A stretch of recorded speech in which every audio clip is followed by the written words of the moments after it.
अगले दिन रोशनी और कोयल दोनों ही सुबह जल्दी उठ गए थे और वो अपनी जरूरत का कुछ सामान लेने के लिए नीचे जा रहे थे। जैसे ही वो हॉल में पहुंचे उन्होंने देखा कि जवान लड़कों का एक गैंग वहीं हॉल में मस्ती कर रहा था और उनकी मस्ती करने की वजह से हॉल की एक घड़ी टूटकर नीचे गिर गई थी। जैसे ही उसके नीचे गिरने की आवाज आई, इधर से वसीम फिर से अपनी कैबिन से बाहर निकल कर आ गया। उसने उन लड़कों को गुस्से से देखा और फिर बोला, ये तुमने घड़ी तोड़ी है? तुम्हें मालूम है ये घड़ी कितने की है? मैंने 1 लाख रुपए देकर इसे अमेरिका से मंगवाया था। वसीम ने कहा और आगे की बात करने से पहले ही उन लड़कों के मुंह पर बिल दे मारा। जैसे ही लड़कों ने वो बिल देखा, उनकी धड़कन तो तेज हो गई थी। इन चीज का पूरा पैसा उनके बाप से वसूलेगा, लेकिन वसीम ने देखा कि अगले ही पल उनके चेहरे पर से चिंता गायब हो गई और वो सभी मुस्कुराने लगे। मैनेजर साहब, हाँ मैंने ये घड़ी तोड़ी है। उनमें से एक लड़के ने आगे आते हुए वसीम से कहा। असल में कल रात लकी और वसीम के बीच जो नाटक हुआ था उसको इन सब लड़कों ने भी सुन रखा था और वो वही खेल फिर से वसीम के साथ दोहराने की सोच रहे थे। उन्हें लग रहा था कि जिस तरह से लकी ने वसीम को अपने झांसे में फंसाया था, उसी तरह से वो लड़के भी उसे बेवकूफ बनाकर निकल जाएंगे। अब जैसा कि मैं इस घड़ी के बिल में देख पा रहा हूँ, ये घड़ी अमेरिका से बनवाई गई है और इसे बनाया अभी अमेरिका में 19वीं शताब्दी में गया है। लेकिन क्या आपको मालूम है कि हमारा देश विकसित होना चाहता है आज, और अमेरिका से उसका बहुत बड़ा कंपटीशन चल रहा है। अब ऐसे में अगर हमने इस घड़ी को तोड़ दिया तो आपके लिए होटल का भला ही न किया, क्योंकि अगर ऐसा नहीं होता तो हमारा देश कभी अमेरिका की गुलामी से बाहर ही नहीं निकल पाता। उस लड़के ने कहा और फिर अपने दोस्तों की ओर देखकर मुस्कुराने लगा। उसने अपनी बात खत्म की और जैसे ही वहां से निकलने वाला था, उसने एक जोरदार गुर्राहट सुनी। उसने देखा कि वसीम उसके पीछे खड़े होकर गुर्रा रहा था। तुम्हें क्या लगता है तुम मुझे ऐसे ही बेवकूफ बनाकर यहां से निकल जाओगे? कल तो मैं इसलिए चुप रहा क्योंकि सर बीच में बोल रहे थे और मैं उनकी बात नहीं टाल सकता था। वो हमारे सर थे और वो जो कह रहे थे हमें वो करना पड़ता है। लेकिन तुम क्या समझते हो कौन तुम? तुम्हें क्या लगता है यहाँ का मैनेजर वसीम पागल है, गधा है? तुम लोग बहुत समझदार बन रहे हो ना, इसलिए अब मैंने डिसाइड किया है कि अब तुम लोग मुझे 3 गुना ज्यादा पैसा दोगे। अगर तुमने अभी के अभी पैसे नहीं निकाले ना तो भूल जाना मैं तुम्हें इस दरवाजे के बाहर निकलने भी दूंगा। वसीम ने अपनी टाई को थोड़ा सा ढीला करते हुए कहा और गुर्राते हुए उन लड़कों की ओर देखने लगा जो उसे बेवकूफ बनाने की कोशिश कर रहे थे। अच्छा, तुम क्या मुझे डराने की कोशिश कर रहे हो? तुम्हें क्या लगता है तुम्हें मालूम है मेरे पिताजी कौन है? हम लोग टाइगर्स ग्रुप ऑफ कंपनी के इकलौते मालिक हैं और मेरे पिताजी के पास तुम लोगों से 10 गुना ज्यादा पैसा है। और बात सिर्फ पैसों की नहीं है, मेरे पिताजी के बड़े बड़े कॉन्टैक्ट्स हैं। उनका बहुत ऊंचे ऊंचे लोगों के साथ उठना बैठना है, समझे ना? उस लड़के ने उल्टा वसीम के ऊपर चढ़ने की कोशिश करते हुए कहा, लेकिन वसीम के ऊपर इस चीज का जरा भी फर्क नहीं पड़ रहा था और बल्कि उसकी वजह से उसका गुस्सा और काफी बढ़ गया था। उसने उस लड़के को घूर कर देखा और 2 कदम उसके पास आकर बोला, तेरा बाप ना कोई भी हो, मैं उससे भी यही बोलूंगा कि अभी के अभी मेरे 3 गुना पैसे यहां रख और अपनी सड़ी सी शक्ल वाली औलाद को यहां से ले जा, समझा? चल अब जल्दी से उसे बुला। वसीम ने कहा। अच्छा, लगता है तेरे घर में तेरी बीवी बच्चे नहीं है और तुझे ना मरने की बहुत ज्यादा ही जल्दी मच रही है। तो ठीक है, मुझे क्या, मैं तेरी ये भी विश पूरी कर देता हूं। लेकिन याद रखना, अगर बाद में अपने घुटने पर भी बैठेगा ना और नाक भी रगड़ेगा तो भी ना उसका कोई फायदा नहीं होने वाला है। मैं बता रहा हूं, जो तेरे साथ होने वाला है ना उसके लिए तू खुद ही रिस्पॉन्सिबल होगा। उस लड़के ने वसीम जैसे भद्र आदमी से जवानी के जोश में बदतमीजी करते हुए कहा और फिर अपनी जेब से फोन निकालकर अपने पिता को फोन मिलाते हुए बोला, हेलो पापा, मैं जिस होटल में आया था ना उसके मैनेजर ने मुझे यहां पकड़ लिया है। अरे कुछ नहीं हुआ, मेरे हाथ से उसकी कोई सड़ी सी घड़ी टूट गई थी और अब वो मुझसे इसके 3 गुने पैसे मांग रहा है, वरना कह रहा है कि ये मुझे यहां से बाहर भी नहीं निकलने देगा। हाँ, ये आपके बारे में भी उल्टी सीधे बातें कर रहा है पापा। उस लड़के ने अपने पिता के कान भरते हुए कहा। वसीम उसे घूर कर देख रहा था और उसकी सारी बातें को रिकॉर्ड भी कर रहा था। वो लड़का बहुत ही बदतमीज था और उसकी बदतमीजी सिर्फ यहीं तक नहीं रुकी। उसने फोन पर अपने पिता से आगे कहा, पापा मुझे तो ऐसा लग रहा है ना कि इस आदमी को अपनी जान की कुछ पड़ी नहीं है और ये ना मरना चाहता है। अच्छा, इसकी बातों से मुझे भी ऐसा ही लग रहा है। क्या नाम है, जरा मुझे नाम बता दो, मैं अभी वहां पर आता हूं। उसके पिता ने अपने बेटे को सपोर्ट करते हुए कहा, पापा इसका नाम वसीम खान है और मैं अभी होटल शेयरिंग में खड़ा हूं। उस लड़के ने कहा, क्या नाम बताया तूने? वसीम खान, और वो भी शेयरिंग होटल से? अचानक उस लड़के के पिता की आवाज में घबराहट आ गई थी। उस लड़के को लग रहा था कि फोन की दूसरी ओर उसके पिता की आवाज कांपने लगी थी। इधर अपने ही पिता की ऐसी हालत देखकर वो लड़का भी घबरा गया और बोला, क्या हुआ पापा? आप ठीक तो हैं? कुछ बात है क्या? गधे, नालायक, बेवकूफ, तू जानता है तू किससे उलझने की कोशिश कर रहा है? अरे वो वसीम खान है, शेयरिंग होटल का मैनेजर। माफी मांग अभी उनसे, अभी के अभी उस आदमी से माफी मांग, चल। उस लड़के के पिता ने उल्टा उस लड़के के ऊपर चढ़ते हुए कहा। लड़के को समझ नहीं आ रहा था कि आखिर ये हो क्या रहा था। आखिर उसके पिता उससे ही माफी मांगने के लिए क्यों कह रहे थे? अरे पापा, आप ये कैसी बातें कर रहे हो? ये आदमी तो सीधा सीधा मुझसे 3 गुना ज्यादा पैसे मांग रहा है और उसके बाद भी धमकी भी दे रहा है। उस लड़के ने फिर से अपने पिता को पूरी बात समझाते हुए कहा, जो भी मांग रहे हैं उन्हें दे दो। अगर वो कह रहे हैं 3 गुना तो 3 गुना, और अगर वो कह रहे हैं 4 गुना तो 4 गुना। उनसे आगे कोई बहस मत करना, समझे? और हाँ, तब तक वहां से घर वापस आने की जरूरत नहीं है जब तक वसीम तुझे माफ नहीं कर दे। अगर पैसा देने के बाद भी उन्होंने तुझे माफ नहीं किया ना, तो किसी भी हालत में घर मत आना, समझा? उसके पिता ने कहा। वो लड़का भी अपने पिता की बात समझ गया था। वो इतना बेवकूफ भी नहीं था कि अपने पिता की कही बात को नहीं मानता। वो समझ गया था कि वसीम खान कोई बड़ा आदमी था और उसको नाराज करना दोनों बाप बेटे को बहुत भारी नुकसान पड़ सकता था। अब इधर वो लड़का वसीम के पास गया और उसकी ओर देखते हुए बोला, वसीम अंकल, मुझे माफ कर दो, मुझसे बहुत बड़ी गलती हो गई। मैंने आपको बहुत उल्टी सुल्टी बातें की और ना जाने क्या क्या बोल दिया। उसके लिए आप प्लीज मुझे माफ कर दो। और आप मुझसे 3 गुना कंपनसेशन मांग रहे थे ना? ठीक है, मैं अभी के अभी सारा पैसा देने के लिए तैयार हूं अंकल। उस लड़के ने कहा और वसीम के सामने हाथ जोड़कर गर्दन झुका दिया। वो जितना हो सकता था उतनी नरमी से वसीम खान से बात करने की कोशिश कर रहा था। उसे लग रहा था कि अगर इससे भी वसीम का गुस्सा शांत नहीं होता तो वो उसके सामने घुटनों के बल बैठ जाएगा। यहां खड़े होकर मुझे अपनी घटिया सी शक्ल मत दिखाओ। वहां रिसेप्शन पर जाओ और वहां पैसा दो, निकलो यहां से, बदतमीज कहीं के। वसीम ने कहा और बिना उसकी ओर देखे वहां से निकल गया। उसका वो क्रूर शब्द भी इस वक्त उस लड़के के कानों में किसी मधुर संगीत की तरह गूंज रहा था। भले ही कड़वे शब्द में ही सही, लेकिन वसीम खान ने उसे माफ कर दिया था। उसके लिए इससे बड़ी खुशी की बात और क्या ही हो सकती थी। चलो यार, जान बची, उस लड़के ने कहा और अपने दोस्तों के साथ सीधा रिसेप्शन की ओर जाने लगा। जो लोग खड़े होकर इस तमाशे को देख रहे थे वो भी अब धीरे धीरे गायब होने लगे थे। जैसे ही वसीम 2 कदम आगे बढ़ा और उसके सामने से भीड़ छटी, तभी जाकर वसीम ने देखा कि कोयल और रोशनी भी वहीं पर खड़े थे। उसे मालूम नहीं था कि वो दोनों भी उसकी सारी बातें सुन रहे थे।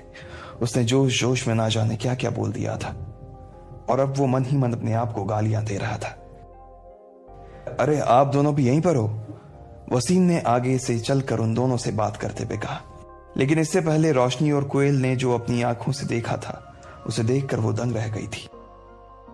आज भी उस आदमी के साथ वही हुआ था जो कल हुआ था, और इस लड़के ने सिर्फ 1 लाख का नुकसान किया था, जबकि कोयल ने इसका 30 गुना नुकसान उस आदमी का कर दिया था। फिर भी उस आदमी ने इस लड़के से 3 गुना पैसे लिए और कोयल को यूं ही छोड़ दिया। यह बात उसे समझ नहीं आ रही थी। और तो और उस लड़के ने यह भी कहा कि उसके पिता टाइगर ग्रुप के मालिक थे और उनकी पहुंच काफी ऊपर तक थी। फिर भी वो आदमी वसीम खान से डर गया। आखिर वसीम खान ऐसा कैसा आदमी था? वो सिर्फ इस होटल का मैनेजर ही तो था, और अगर वो इतना ही बड़ा आदमी था तो फिर उसने कल कोयल को ऐसे ही क्यों छोड़ दिया था? अरे वसीम जी, क्या हो रहा है? ठीक इसी वक्त लकी ने वहां पहुंचकर वसीम से पूछा। वो अभी उठा ही था और अपने शरीर को जगाने के लिए अंगड़ाई ले रहा था। अब वसीम का लकी को देखते ही मुंह मानो सिल गया था। जो अभी हुआ अगर उसके बारे में उसे वो बता देता तो इससे ये साफ पता चल जाता कल वो लकी के साथ मिलकर सिर्फ एक नाटक कर रहा था। लेकिन उसे मालूम था कि लकी अपने पहचान को किसी के सामने नहीं आने देना चाहता था। वो चाहता था कि उसकी पहचान सबसे छुपी रहे, खास तौर पर उसकी दोस्तों से। कल जो आपने बात कही उसके बाद मैं सोच रहा था कि मेरे होटल में साज सज्जा की जितनी भी विदेशी चीजें हैं उन्हें मैं होटल से बाहर जाकर तोड़वा दूं। ये घड़ी भी मैंने इसलिए ही निकलवा कर तोड़वाई है सर। वसीम ने लकी की पहचान को बचाने के लिए रोशनी और कोयल के सामने साफ झूठ बोलते हुए कहा। वो जानता था कि रोशनी और कोयल ने उसकी बातों को अभी वहीं खड़े रहकर सुन लिया था, लेकिन अभी उसके पास ये झूठ बोलने के अलावा और कोई चारा नहीं था। फिर भले ही वो बाद में लकी से अकेले में मिलकर माफी मांग लेता, लेकिन इधर जब रोशनी और कोयल ने वसीम के मुंह से यह बात सुनी तो उनके कान मानो खड़े के खड़े ही रह गए। कोयल को तो उसके कानों के ऊपर जरा भी विश्वास नहीं हो रहा था। वो चाहकर भी उसे अपने आप को इस बात के लिए मनाने के लिए राजी नहीं थी कि ये जो कुछ भी हो रहा था उससे लकी का सीधा कोई लेना देना नहीं था।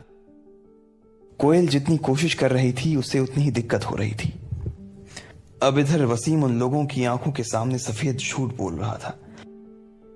वो दोनों साफ देख पा रही थी कि वो आदमी लकी से कुछ छुपाने की कोशिश कर रहा था। जैसे ही वो दोनों आगे की अपनी बातों में लग गए, इधर रोशनी और कोयल भी बाहर निकल गए। वो दोनों ही एक दूसरे से कुछ बात करना चाह रहे थे। कोयल, तूने देखा लकी के सामने आते ही उस मैनेजर का एटीट्यूड कैसे बदल गया था?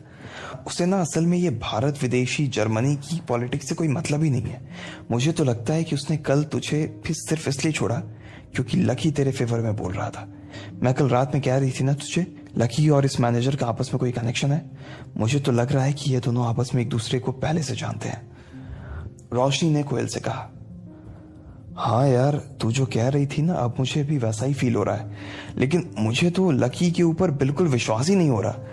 तूने अपनी आंखों के सामने देखा ना कि लकी हम सबके सामने कॉलेज में कितनी गरीबों की तरह रहता है।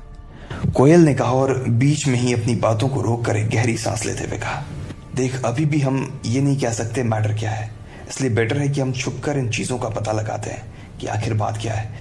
अगर वो हमसे कुछ छुपाने की कोशिश कर रहा होगा तो वो बाहर आ जाएगा और जल्दी उसका भांडा भी फूट जाएगा। कोयल ने कहा और दरवाजे के अंदर देखने लगी। ठीक है, लेकिन तुझे भी मेरी एक बात माननी पड़ेगी। जब वो बाद में तुझे मिलेगा ना तो तुझे उसे थैंक यू बोलना ही पड़ेगा।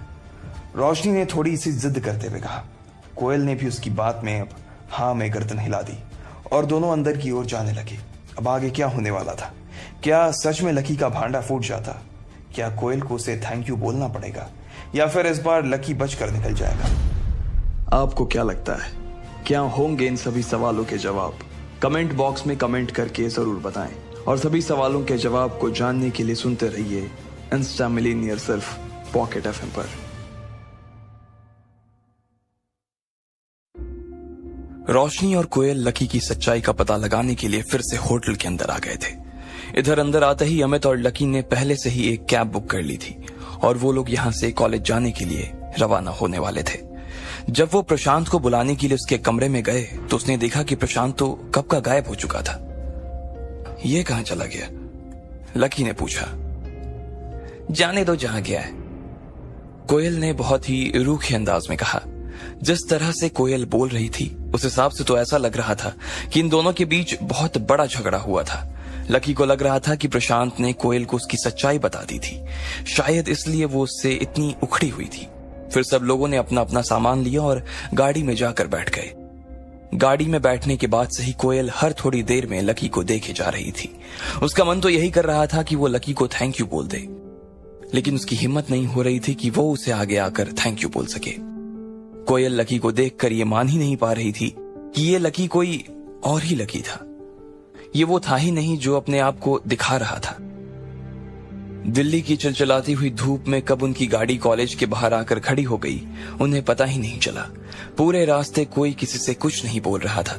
जैसे ही कोयल और बाकी लोग गाड़ी से बाहर निकले, लकी ने अमित से कहा, सुन अमित, तू रोशनी को ले जा, मुझे थोड़ा सा काम है, मैं वो करके आता हूं। अब तो वो बस जल्द से जल्द राधिका से मिलना चाहता था और वो उसे विला दिखाना चाहता था। लकी से रहा नहीं जा रहा था और वो जैसे ही गाड़ी से उतरकर राधिका के हॉस्टल की ओर जाने लगा तभी रोशनी ने कोयल को इशारा किया। वो समझ गई थी कि कोयल क्या कहना चाह रही थी, इसलिए उसने गहरी सांस ली और बड़ी हिम्मत करते हुए बोली, लकी।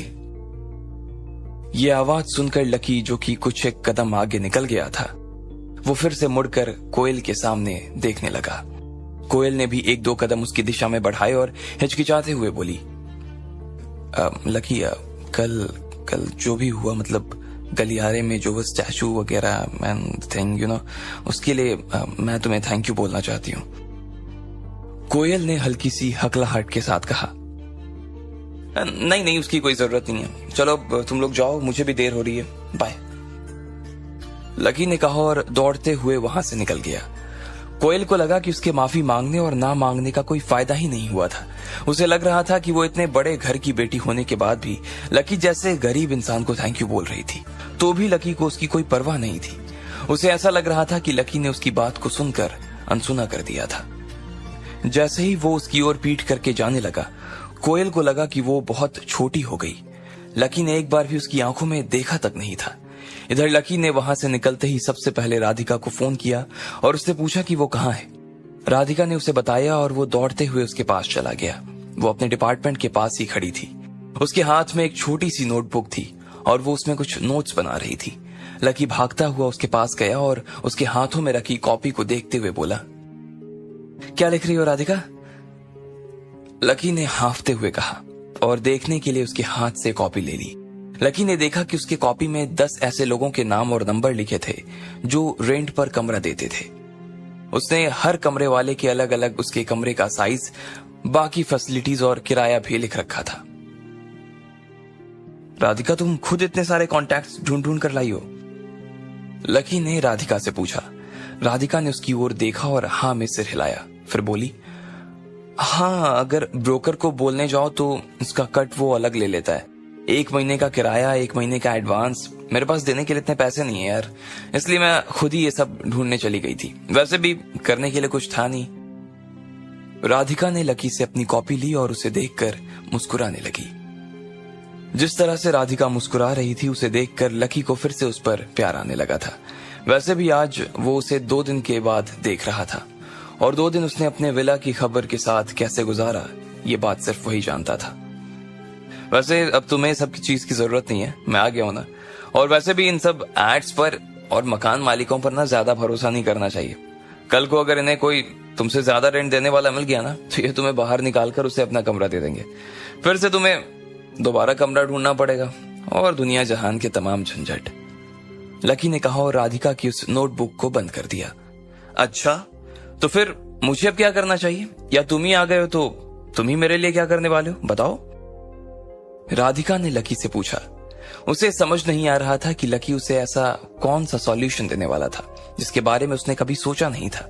लकी उसे मुस्कुराते हुए देखे जा रहा था और राधिका को लग रहा था कि वो 2 दिन से उससे मिला नहीं था, इसलिए शायद पागल हो गया था। वो ऐसे हंसते हुए काफी क्यूट लग रहा था। राधिका से रहा नहीं गया और उसने प्यार से लकी के गालों को खींच दिया। लकी शर्मा गया और अपनी गर्दन नीचे कर मुस्कुराने लगा। तुम चिंता मत करो, मैंने तुम्हारे लिए कमरा ढूंढा है, उसका किराया भी बहुत ही कम है। कमरा गोल्डन लीफ हाउसिंग के पास है। हम लोग ऑटो लेते हैं और कमरा देख कर आते हैं, चलो। लकी ने राधिका से कहा। गोल्डन लीफ हाउसिंग के पास सस्ता कमरा? तुम मजाक तो नहीं कर रहे हो ना लकी? राधिका को पहले तो यह सुनकर लकी के ऊपर बहुत प्यार आया कि उसने एक कमरा ढूंढ लिया था, लेकिन वो खुद भी जानती थी कि गोल्डन लीफ हाउसिंग वाला इलाका कितना महंगा इलाका था और वहां किराए पर कोई सस्ता घर मिल पाना नामुमकिन था। हाँ बाबा, मैं खुद देख कर आया हूं, अब चलो भी। वैसे भी गोल्डन लीफ हाउसिंग यहाँ से ज्यादा दूर थोड़ी है और मुझे लगता है कि वो कमरा ना तुम्हें बहुत पसंद आएगा, देखना। लकी ने कहा और उसके हाथ बाहर आ गए। जैसे ही लकी हाथ देकर ऑटो रुकवाने वाला था, राधिका ने फिर से उसे रोका और बोली, पास में है तो ऑटो का पैसा क्यों लगाना, पैदल ही चलते हैं ना। राधिका ने लकी से कहा। उसे सिर्फ अपनी जेब की चिंता नहीं थी, उसे लकी की भी चिंता थी। वो जानती थी कि लकी की भी जेब टाइट थी, इसलिए वो उसका फिजूल खर्च नहीं करवाना चाहती थी। जैसे ही लकी ने उसके मुंह से ये बात सुनी, एक बार के लिए उसका मन किया कि वो राधिका के गालों को प्यार से चूम ले, लेकिन उसने अपने आप को रोका और उसका हाथ पकड़कर पैदल चलने लगा। उसे लग रहा था कि पैदल चलते चलते ये लोग एक दूसरे से ढेर सारी बातें कर सकते थे। अचानक से चलते चलते राधिका के मुंह से आवाज आई। वो लोग थोड़ी ही दूर चले थे और इतने में राधिका ने अपने पैरों को पकड़ लिया था। क्या हो गया राधिका? लकी ने घबराते हुए पूछा और उसके पैरों को देखने के लिए नीचे झुक गया।